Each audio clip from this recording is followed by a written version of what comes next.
বিসমিল্লাহির রহমানির রহিম। কখনো কারো কষ্টকে ছোট করে দেখা উচিত নয়। তার কাছে হয়তো সেটি অনেক বড়। সেটা হয়তো তার জায়গা থেকে আমি উপলব্ধি করতে অক্ষম। ভালোবাসা প্রতিশ্রুতির উপর নয়, বিশ্বাসের উপর টিকে থাকে। বদলে যায় মানুষের অভিনয়গুলো। বুঝতে শিখেছি শুধু একা থাকার সবচেয়ে ভালো দিক হচ্ছে তোমাকে কৈফিয়ত দিতে হয় না। তখন তুমি যা খুশি করতে পারো। টাকা থাকলে মিথ্যা কথাও বাণী, শক্তি থাকলে মূর্খরা হয় জ্ঞানী।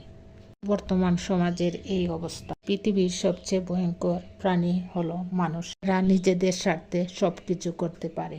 আপনি অন্যজনের দিকে আঙ্গুল তুলে দেখবেন, আপনার নিজের 3টা আঙ্গুল আপনার দিকে উঠে গিয়েছে। তাই অন্যকে বিচার করার আগে নিজেকে 3বার বিচার করা উচিত। আপনার যেখানে সমুদ্রের